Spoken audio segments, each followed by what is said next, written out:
Fire was crucial for survival in medieval times, providing warmth, light, and protection. It was used for cooking and defense, making it indispensable in daily life. Without modern technology, people relied on creative fire-making methods that ensured their survival. Today, starting a fire is easy, but medieval fire-making required skill, patience, and ingenuity. This video will explore 8 medieval fire-starting techniques, highlighting their historical and modern relevance. Let's dive into these ancient methods and see how they still work today. Flint and steel is one of the most iconic and enduring fire-making methods, dating back to the Stone Age and widely used during the medieval period. The principle behind this technique is simple. You strike a piece of flint, a sharp, hard stone, against a piece of steel, producing a small but powerful spark.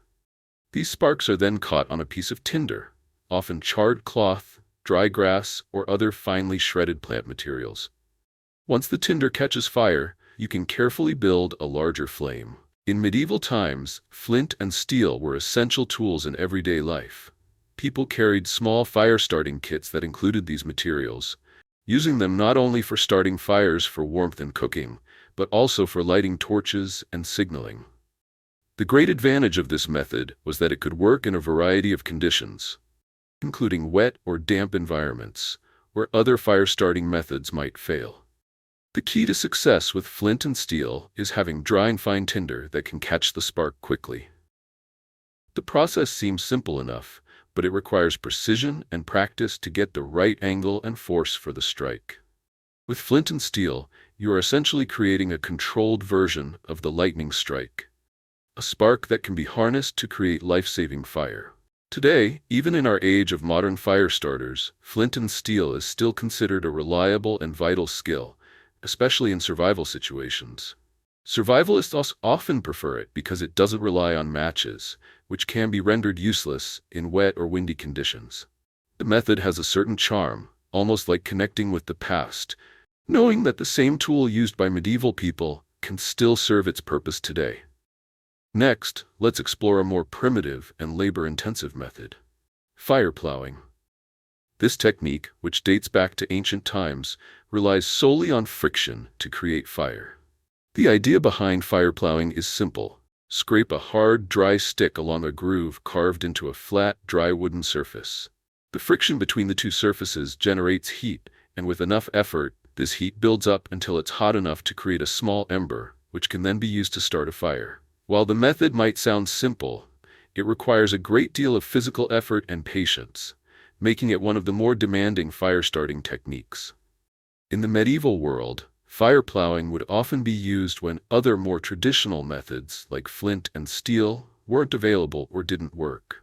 The technique was typically performed using 2 pieces of wood, one as the base, usually softwood like pine, and the other as the plough, a hard stick that's dragged along the groove.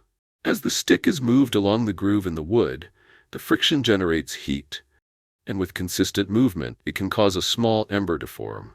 This ember can then be transferred to tinder, which will catch fire from the heat. What makes fire ploughing such an interesting method is the combination of skill and raw effort required to make it work.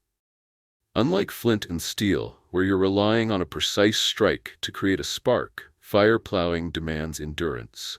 It's not just about striking or spinning. It's about creating and maintaining constant friction for a long enough period to generate the necessary heat. There's a rhythm to it, and getting the right groove in the wood is just as important as using the correct materials for the plow and the base. The method itself is incredibly rewarding. While it takes longer than other methods and requires a bit more muscle, it's an excellent demonstration of how our ancestors were able to create fire with minimal resources.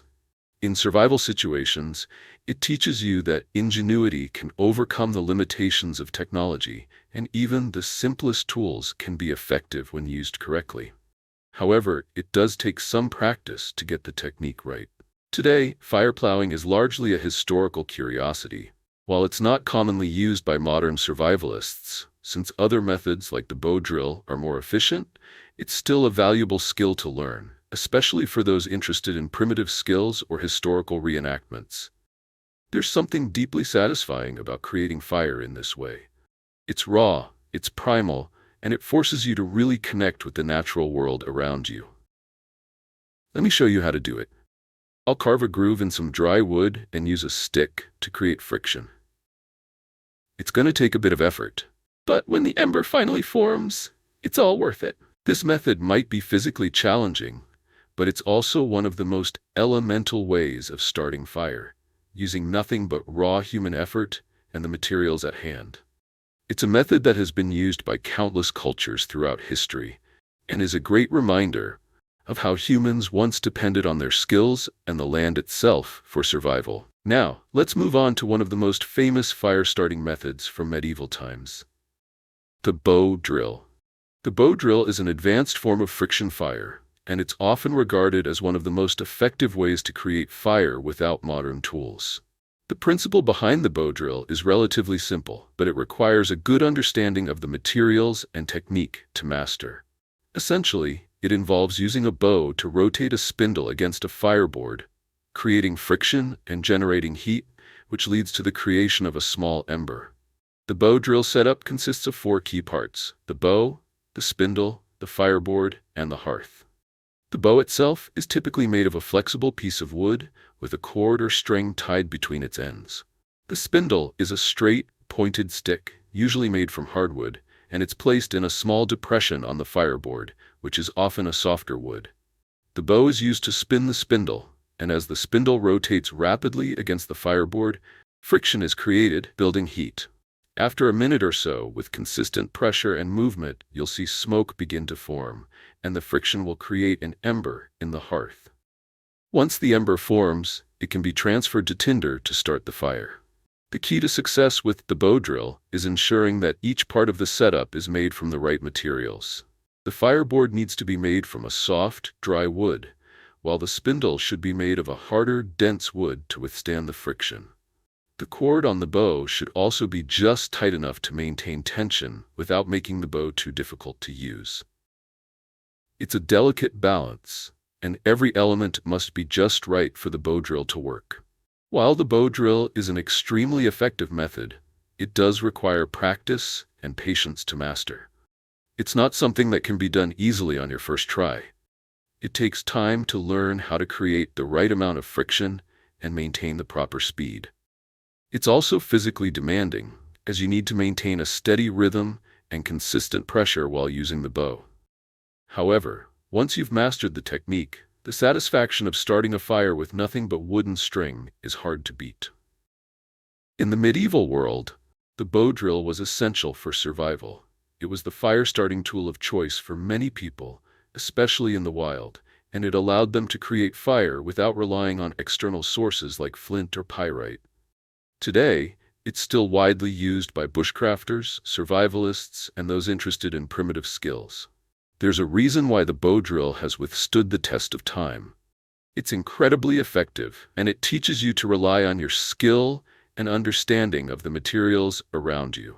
Now let's explore a fire-starting method that's as old as the concept of lenses: focusing sunlight using a magnifying glass. While this method wasn't as common during the medieval period as some of the friction-based techniques, it was likely used by certain groups, like monks or scholars, who had access to lenses. The process relies on the simple yet powerful ability of a convex lens, such as a magnifying glass, to concentrate the sun's rays into a focused beam of heat. When directed at dry, flammable tinder, the concentrated sunlight can quickly ignite it, making this one of the easiest and fastest ways to start a fire, if the conditions are right. The idea behind using sunlight is based on physics. When light passes through a lens, the curvature of the lens focuses the light into a single point, significantly increasing the energy at that point. This concentrated energy can heat up the tinder quickly, especially if it's dry and finely shredded. The key to success is having the right kind of tinder, something that will catch the concentrated light's heat quickly, like dry grass, leaves, or small twigs. On a bright, sunny day, this method can work in seconds, but the challenge lies in the weather and having the right materials for tinder. Historically, magnifying lenses weren't as widespread as flint and steel or the bow drill, but they had their place. For those who had access to them, like scholars in the Middle Ages, Magnifying glasses provided an efficient, nearly effortless method to start a fire. It's a fascinating way to see how the medieval world began experimenting with scientific principles, even in their most basic tools. Today, the principle is still used in survival situations, though the tools are more likely to be modern magnifying glasses or specialized fire-starting lenses designed specifically for this purpose. One of the main advantages of using sunlight to start a fire is its simplicity. You don't need any additional tools or friction to get it going, and all you need is a sunny day and the right materials. Unlike other methods that require physical effort or skill, focusing sunlight is about patience and precision. You have to hold the lens just the right distance from the tinder, adjust the angle to focus the light precisely on the tinder, and wait for it to heat up.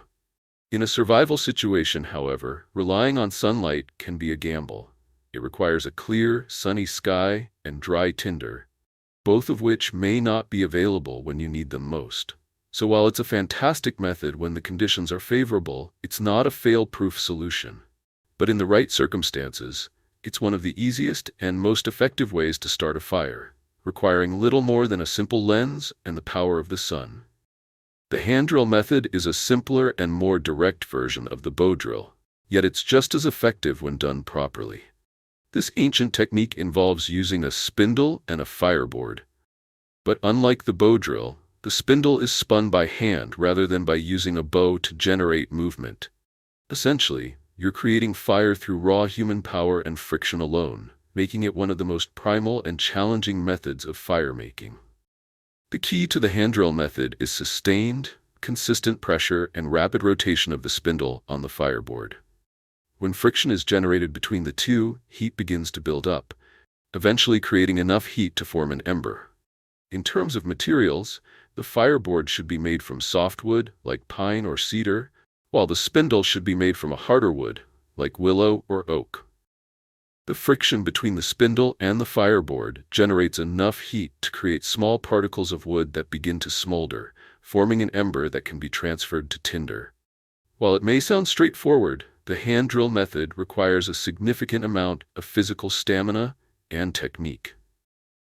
The most challenging part of this process is maintaining consistent pressure and speed while rotating the spindle, as it's easy to tire or lose the rhythm.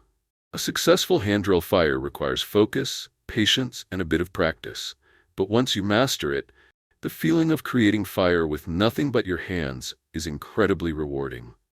Historically, this method was used by various cultures and was especially valuable for people living in the wild, where other fire-starting methods may not have been practical.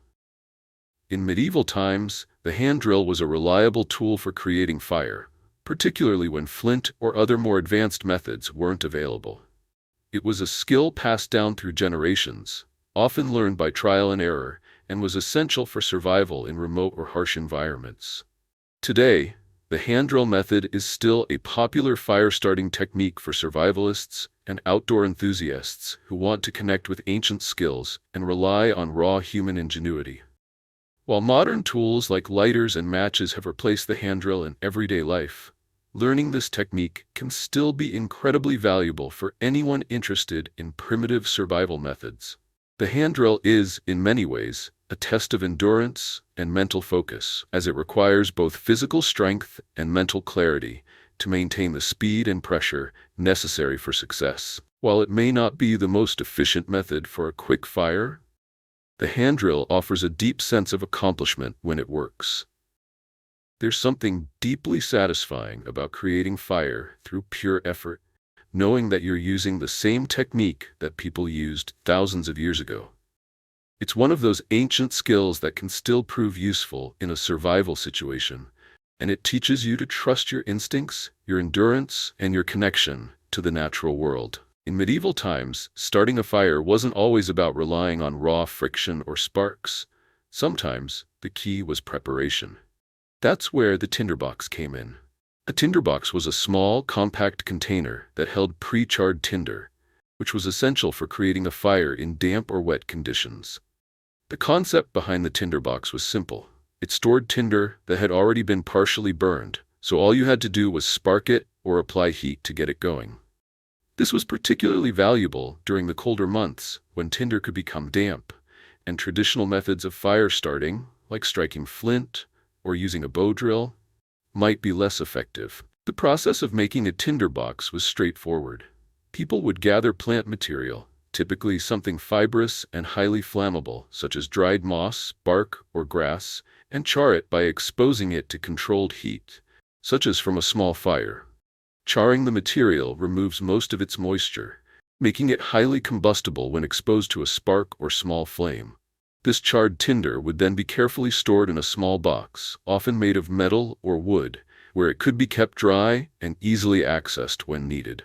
Tinderboxes were an essential part of everyday medieval life, especially for those living in the countryside or traveling through areas where fire-starting materials were scarce.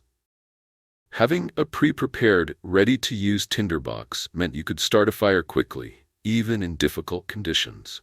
For example, if you were caught out in the rain or snow, the pre-charred tinder would be far more reliable than trying to gather fresh, dry materials. The box not only protected the tinder from moisture, but also made it easy to carry around. It became an indispensable part of survival gear for anyone who needed to rely on fire for warmth, light, or cooking. In modern times, the concept of the tinderbox has evolved into something like fire starters or fire sticks. Small, easy-to-carry tools designed to make fire starting more convenient. But the core principle remains the same. Prepare in advance so that when you need to start a fire, you're not left scrambling for dry tinder or tools. Many survivalists and outdoor enthusiasts still carry fire starters that work on the same principle as the medieval tinderbox, providing an efficient way to get a fire going, no matter the weather conditions. While it's not as flashy or exciting as methods like the bow drill or flint and steel, the tinderbox represents the ingenuity of medieval people who understood the importance of preparation. By creating and storing pre-charred tinder, they were able to solve one of the major problems of fire starting: how to reliably start a fire when the conditions weren't ideal. It's a timeless reminder that sometimes success in survival is about planning ahead and having the right tools on hand when you need them the most.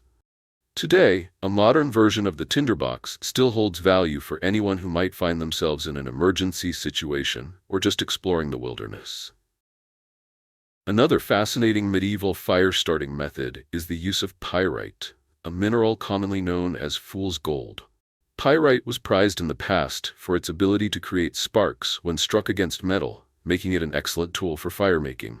The process is similar to that of flint and steel, but instead of flint, pyrite is used as the spark-generating stone. When pyrite is struck against a piece of steel or iron, it releases tiny sparks due to the friction between the two materials. These sparks can then be caught on tinder, just like in the flint and steel method, to start a fire. Pyrite is particularly valuable in survival situations because it's relatively abundant and easy to find in many natural environments. Unlike flint, which needs to be carefully shaped and prepared, pyrite often comes in naturally sharp, angular forms, making it an excellent material for creating sparks. Additionally, while flint can sometimes be harder to work with or find in certain areas, pyrite's availability makes it a reliable option in a wide range of locations. The process of using pyrite is straightforward. You strike the pyrite against a piece of steel, producing sparks. Then, those sparks need to land on highly flammable tinder, such as charred cloth or dry, shredded plant material. When you manage to catch a spark on the tinder, it ignites, and you can gradually build the fire from there. Like flint and steel, pyrite requires precision, especially in how you strike it to produce the most sparks possible. The technique also requires patience, as it might take several strikes to get the right spark, especially if the tinder isn't dry enough to catch immediately. In medieval times, pyrite was a common fire-starting tool, especially in areas where flint wasn't readily available. It's believed that pyrite was used by various cultures, including those in Europe and Asia, for thousands of years. Pyrite's spark-producing ability made it an ideal material for starting fires, particularly for people living in areas with damp conditions where other fire-starting methods might fail. In some cases, people would even carry small pieces of pyrite in their pockets, knowing it could be used to light a fire if needed. While it's not as commonly used today, pyrite still has its place in modern survival kits. Some survivalists use pyrite in combination with steel for fire starting, as it's an effective way to create sparks in the wild. Its reliability and ease of use make it an attractive option for anyone looking to practice traditional fire starting techniques or for those who prefer using natural, readily available materials. Using pyrite for firemaking is an interesting demonstration of how people in medieval times made use of the materials around them. It's a reminder that fire wasn't something people took for granted. It was a skill and a resource that required knowledge of the natural world. Today, learning to use pyrite to start a fire allows us to connect with the past and gain a deeper appreciation for the ingenuity of our ancestors, who relied on their environment and resourcefulness to survive. The last fire starting method we'll discuss is one of the rarest and most fascinating techniques: fire sawing, also known as the primitive fire set. This method involves rubbing two pieces of wood against each other in a back-and-forth sawing motion to generate friction and heat, eventually creating a small ember. While fire sawing was used by some cultures during the medieval period, it was much less common than other techniques like flint and steel or the bow drill. However, it remains an incredibly impressive demonstration of medieval ingenuity and resourcefulness. The process of fire sawing requires two flat pieces of wood, typically made from softwood, with one piece being stationary and the other being sawed back and forth across it. The sawing motion causes friction, which generates heat, and with enough force and speed, the heat becomes intense enough to create an ember. The ember that forms is then transferred to tinder, where it can be nurtured into a full fire. The key to success with this technique lies in the material and technique. The wood must be dry and soft enough to generate heat, and the sawing motion must be consistent and fast enough to create the friction needed. One of the main challenges of fire sawing is maintaining a continuous, fast motion. Unlike other methods, such as the bow drill or hand drill, which rely on rotating the spindle or rubbing it between the hands, fire sawing requires a back-and-forth, rhythmic motion. This can be physically demanding, as the sawed piece of wood has to be kept under constant tension while you move it rapidly. It's a method that requires a certain level of skill and stamina, and getting it right takes time and practice. Though fire sawing was not as widely used as other methods, it is a fascinating demonstration of how ancient people experimented with different techniques to create fire. It shows that even in the absence of advanced tools, people were able to come up with creative ways to make fire, relying on their knowledge of wood, friction, and physical effort. Today, fire sawing is a rare skill, primarily practiced by those interested in primitive fire-making methods or historical reenactments. While it's not the most efficient way to start a fire, it remains a testament to human ingenuity and the desire to master the forces of nature. The fire sawing technique is also a great example of how fire-making methods can evolve over time and vary between cultures.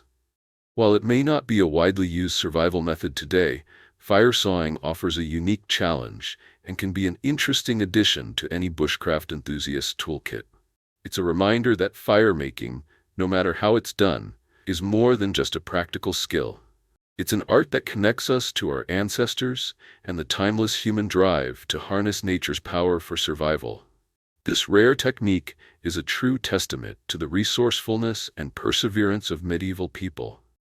It might not be the most efficient method in modern times, but it's certainly one of the most fascinating. So we've explored 8 unique medieval fire-making methods, each offering a glimpse into the ingenuity of our ancestors.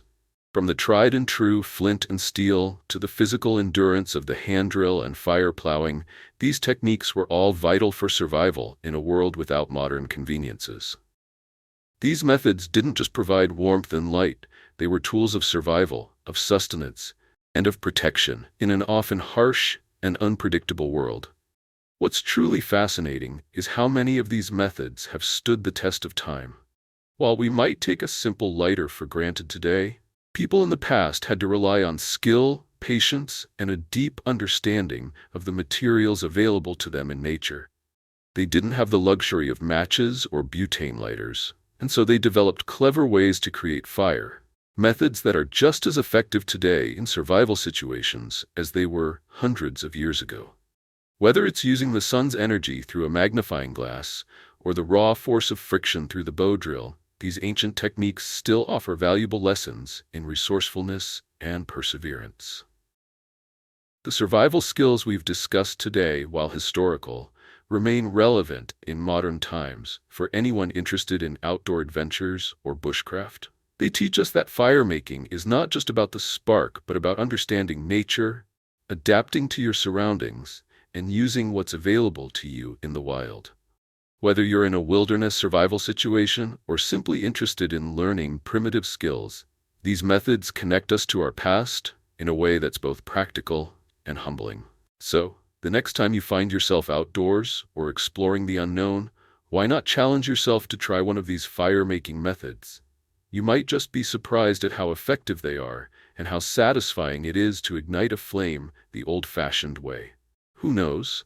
You could even develop a deeper appreciation for fire and survival skills, and a sense of connection to the ancient humans who relied on these techniques for their very survival.